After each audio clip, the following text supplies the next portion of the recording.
Do you think that we might see an uptick in some of their operations now that President Trump is back in power? Absolutely. I think it's not so much going dark as changing their name and their style. You mentioned targeted attacks against pro-lifers. Antifa members played a part of that in a number of places. We also saw anarchist and Antifa-aligned activities in support of Hamas following October 7th attacks in Israel, shutting down bridges, blockading roads and airports, that kind of thing, which is all very much within the Antifa bag of tricks. So I think we should realize that they didn't go away. They just sort of changed their name and their style a little bit, depending on what was in the news.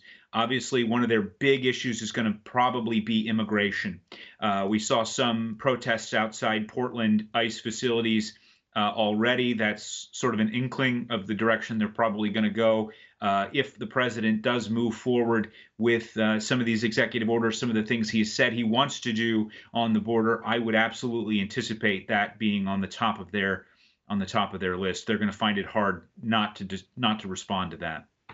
And you're right. I'm sorry, I forgot. You're right. Like you said, they kind of morph, and maybe they didn't exactly always go under the name Antifa, but we did see them right in the pro-Hamas protests that we've seen towards the end of Biden's time in office. So you're right. I forgot. There's just so many examples, right, of Antifa and their violence and their ends. But talking about Hamas a little bit more, and just talking about Middle Eastern terror groups, do you see some similarities, at least in how Antifa operates domestically, compared with how some of those terror groups abroad operate?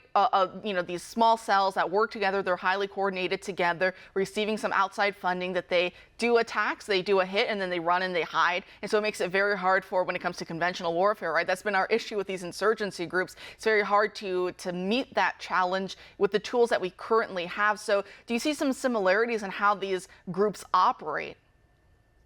Sure. I mean, one of the most significant similarities is in recruitment, where you have two types of recruitment and both are utilized. You have a cellular recruitment where people are very carefully observed, brought into a network, trained in order to conduct attacks.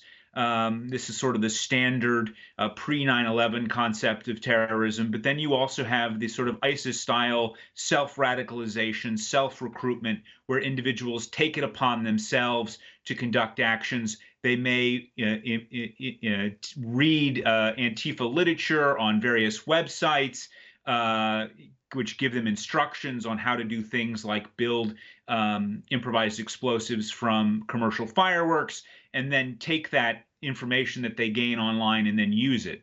That's something, of course, we see both from Antifa, but you also see it from groups like ISIS and Al-Qaeda as well. So there is an element where techniques that work are applied across the terrorist spectrum, regardless of the ideology. The other thing worth mentioning is terror groups like Hezbollah have openly declared that they have participated in supporting financially some of these protests in the United States. So there may be links with foreign governments that support terrorism to some of these protests and events that should be looked at.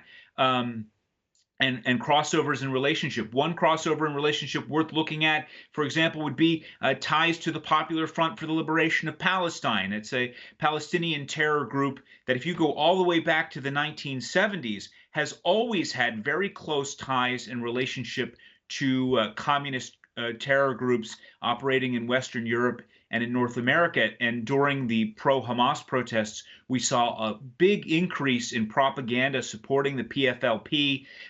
You had kids on college campuses reading the PFLP manifestos and information about PFLP guerrilla warfare fighting. So these sort of relationships go back historically in time between the cooperation between various Middle Eastern terror groups and radical left groups that have engaged in violence. So it's worth paying attention to that avenue as well.